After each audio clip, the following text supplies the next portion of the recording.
Remember, this is a finals rematch from just 2 years ago, sort of. Oh, Jimmy Butler back on the floor, cutting for the score. He got some joy. Hey, you get a nice little dunk like that, you should be happy about that, right? Ball fake, active. For that 7-game suspension. Still, Denver up, and remember, they couldn't stop this guy in the finals, and they can't stop him. No one can. no one can stop him. Tyler Hero, he's been balling this season. He had 22 in this one, just steady offensively for them this year. Bam Adebayo, 16 and 11. Bam! To get that. Denver with a 7-point lead. Jamal Murray balling out. Let me tell you something. Jamal Murray starting to play like Jamal Murray did when they won the championship. Watch out. 30 points, 8 assists, He's back. Now 7 rebounds for Jamal Murray. Jimmy Butler finished with 18 points, going right at Nikola Jokic here. Big boy buckets, too. Right up his chest. Jokic, another triple-double. What's new? 24, 12, and 10. That's a quiet triple-double for him. Aaron Gordon. Hey, man, look at that passing right there. AG, are you with me? 16 off the bench. That's ridiculous. Hey, I feel like this could be in House of Haywood. That pass, that dunk. Oh, yeah, you know that might be number 1 next week. Michael Porter Jr. buckets. Denver looking good, looking like that championship caliber team. Jimmy didn't look like he was so joyous right there sitting on the bench. Didn't look like a happy face. Well, they down 20, Coach. You're not supposed to be smiling down 20. Man, he said he's back. I'm just saying. Aren't the wins if your team was down 20, you had to play over there laughing, what would you do? So here's a question for you guys. All right, because I look at the Nuggets now, 9-3 in their last 12. Like you said, how Jamal Murray's playing. Nikola Jokic just steady, always on the floor doing what he does. What do you think about the Nuggets right now and how they look at this juncture in the season halfway through? We saw tonight who started, Russell Westbrook. Denver record like 15-3 with Westbrook in the starting lineup. Aaron Gordon's coming off the bench. The biggest problem for Denver been this year is not enough bench production. If they can keep this lineup and keep playing like this, and Jamal Murray continues to play like he played when they won the championship, then you got to give Denver a punch of chance. I still say OKC has been so good and so dominant, and their defense has been lights out without Chet. I still say they're the team to beat. But if Jamal Murray plays like this and Aaron Gordon comes off the bench, give them a punch with that guy, the Joker, I give them a punch of chance winning against anybody. Yeah, listen, at the end of the day, Denver has the best player in the league, and that's Jokic. And he's somebody that can affect the game in so many different ways. But they need that guy. Oh, for sure. He can't do it by himself. Jamal Murray has to play like this right here. The last 3 games, Jamal Murray has been absolutely on fire. If he keeps that up and keeps that type of play up, this is the type of team you want to play in a playoff series, because we know when he is at the peak of his powers, the Murray-Jokic pick and roll is one of the most unstoppable pick and rolls in the game. Because they've run it so many times, they know exactly what to do. They know when to pick, when to pop, when to slip. When Jokic gets the mismatch, he knows right where to go to. Murray gets him the ball in this spot. So that pick and roll causes problems and nightmares and keeps coaches up at night. If you have that going, yes, Denver can beat anybody. Yep. Yeah, crazy to see, because we look out west, OKC getting so much attention. Houston Rockets, rightfully so, sitting in second place. But, man, those Denver Nuggets holding tight at 4th in the Western Conference. So when we see that, 25-16 on the year, this game going to break now between OKC, Dallas. We'll check back in a few minutes. But, Brendan, do you think that's a great spot for the Denver Nuggets to be in, sitting in 4th, right? So you're kind of home court advantage. Everyone's focusing on, the Thunder, they look so good. And the Rockets, they're sitting in 2nd place. That for a team that has won a championship with this group, they kind of be flying under the radar without a lot of pressure. Yeah, I mean, 4th is fine for them because they've done it before. They probably have the confidence to feel that they can beat anybody. But if I was on Denver, I'd want to get as high as 2. Yeah. I'd want to make sure that, hey, I have home court everywhere unless I run up against OKC, because that absolutely matters. I want that crowd behind me if we go to a Game 7. So they should be trying to move up, but they're comfortable at 4.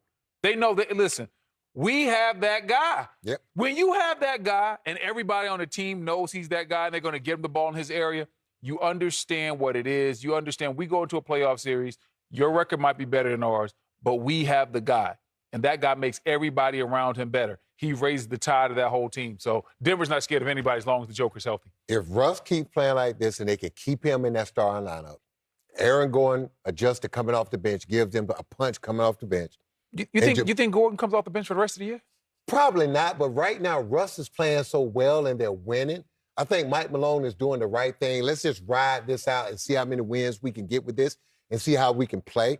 But if you go back and look, Russ didn't play well with that second unit. Russ has been a much better basketball player, and they've been a better team with Russ in the starting lineup. But I don't say, look, man, if you're Aaron Gordon, we done paid you. We done won a championship. And I remember what Mike Malone said when they won that first championship. He really thought they had the makings of a dynasty, that they could win 2 or 3 championships. And then it just kind of fell off because Jamal Murray. If Jamal Murray starts back playing like this, and Aaron Gordon's coming off that bench, and Russell Westbrook plays like this, they're the second best team to me in the Western Conference. Yes. Now, does that mean they could beat OKC when Chet comes back? I don't think so still because I saw opening night, and I saw them get blitzed. Hey, Coach, Coach, man, that's opening night, though. But I'm going to say this. Opening night. Name a night where OKC have taken their foot off the gas this year. They haven't. They've been dominant. Coach. So but I'm just saying, young legs, after 82 games and deep into the playoffs, don't discount them young legs. I'm not discounting. Listen, I love OKC, and I love what Chet brings to the table. But if you're in a playoff series, you talk about them young legs going to be tired because Jokic is going Jokic is going to be weighing on him on a possession-by-possession basis. There is no he's going to get the whole front line in foul trouble. He's going to make life easier. Just 3 rebounds and 2 assists. Time now to welcome in CBS Sports NBA analyst John Gonzalez. And John, Butler with an 18-point performance in his first game back since that suspension. You know, they didn't play inspired ball for much of that game. How did you digest their first game with their once-upon-a-time franchise player? Yeah, the team didn't look great, but I thought that he looked pretty good, all things considering. Now, before the game, Chris, you saw some of the body language didn't look great. Kevin Love was trying to mess with him a little bit. Jimmy didn't want any part of that, but I was really concerned. I think that he were concerned as well about what kind of effort he would give. And he looked like he was giving a full effort. He scored 18 points. He played 33 minutes. I think that is a good signal that he was giving a full effort. There was a couple of times where he made hard cuts to the basket, threw down some dunks.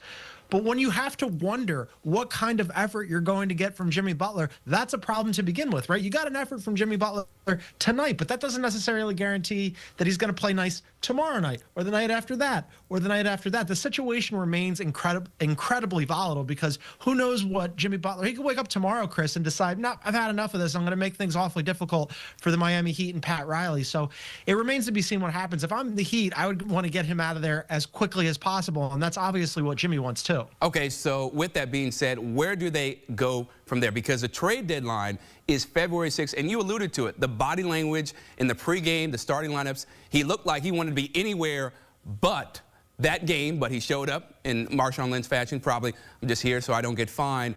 What do you think will be the solution here? Because to me, it feels like this is just inevitable for him ending in another state, another team at the end of this trade deadline.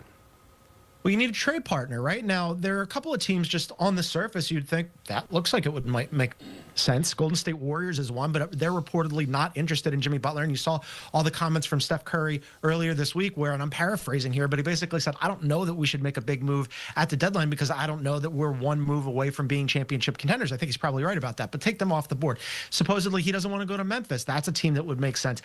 Reportedly, the team that he wants is the Phoenix Suns. Well, okay, in order for that to happen, Bradley Beal has a no-trade clause. He'd have to waive that. And then on the flip side, why would Miami want Bradley Beal when he's got this bloated contract that's going to pay him north of $50 million for several more seasons? And on top of that, the Suns don't have any draft picks that they can offer to Miami to take him off their hands because the Suns draft for the next however many years is essentially controlled by the Houston Rockets. So you start to look at these teams that might be interested in Jimmy Butler or might make sense on the surface, and then all of a sudden you start to run out of them pretty quickly here. So I'm skeptical about the trade market for Jimmy Butler. He's a very good player, 6-time All-Star, but he's 35 years old and he's going to want a new contract, and we've seen the problems he's created in the past. So I don't know. They got to do some hocus pocus in Miami and figure this out. The NBA continues to be one of the best reality shows in America. John Gonzalez, thank you so much for the time, brother.